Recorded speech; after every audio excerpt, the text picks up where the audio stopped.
The sustainable community is one that has a variety of different needs and concerns, one of which is not to pollute the environment or the water or the oceans or lakes, to preserve nature as it has been living in for centuries, okay?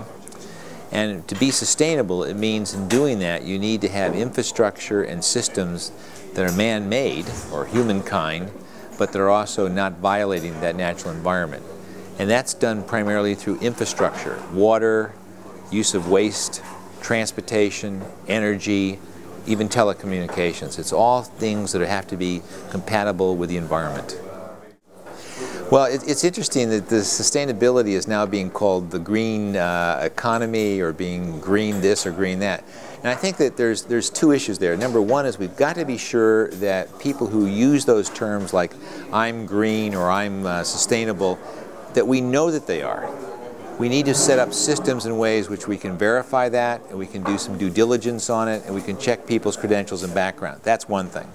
The second thing is that the wider community is very aware of all these issues today, partly because of a group of us who co-won the Nobel Peace Prize with Al Gore and his film, An Inconvenient Truth. But what I do is what I call the sequel to An Inconvenient Truth.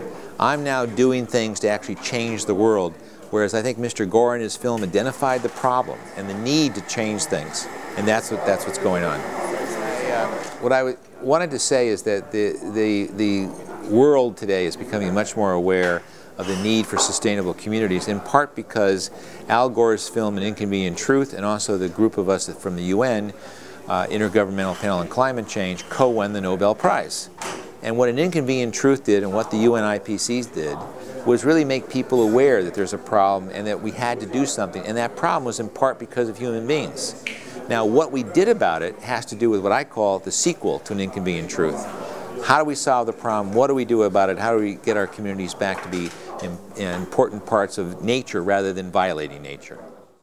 Well, you know, I'm here in Settimo in part because I did this book called Sustainable Communities, and we feature the region, and particularly, you know, work that's being done here in Settimo and also through ASM and other groups here in this particular part of Italy.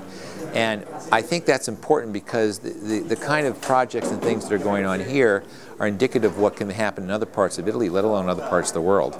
And one of the key factors is you've got to integrate ideas. You can't keep things all separated in some way. They've got to be pulled together, leveraged with one another, and compatible with one another.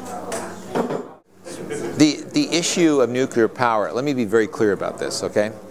It is, from my point of view, a mistake, a very bad mistake. And I can document that. I can quote statistics, which I do. As a matter of fact, I just received an email from one of your senators, members of parliament, specifically about that because they'd read about my comments in the newspapers. And the point I'm trying to make is this: it's not necessary, it's costly, it's inefficient, and above all, it's dangerous. We have not figured out what to do about the waste, and more importantly, when you analyze how much uranium is left in the world, it's about as much as left as natural gas, or even for that matter oil. Not a lot. So in terms of my generation, we're going to run out of it. Your generation, maybe you'll live long enough where there's a few nuclear power plants, but your children and my children, there's none going to be left. And why would we build billions of dollars of equipment and materials to not have that available later? The Obama administration has said that they would like to, you know, look at nuclear as an idea for power generation. Here in Italy, I think you're going to have a vote about it, or there's going to be kind of a reconsidering of the vote that happened about 25 years ago. And I think the bottom line is this shouldn't happen. And I think it's a mistake of the Obama administration, and I think it's a mistake of the Italian public if they were voting this to come back.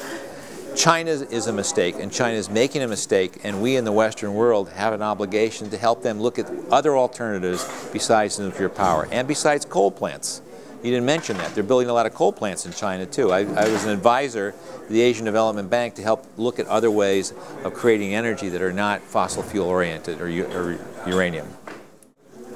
The summit in Copenhagen in December of '09, I think, was an attempt for people to try to talk and understand things. But I've been there before and done this. I was in charge of the, if you will, the science and technology negotiations for a final report for the third IPCC report. And it was difficult because to get agreement among 120 plus countries or more is almost impossible. But when you get the two major countries, the two major polluters in the world, China's first and the US is second, and they can't agree, then you're going to have a problem. You need to get these people on the same page and thinking the same way. And you have to start with defining what the problem is and what the solutions are. What we know they are today and what we know they're going to be 5 years from now.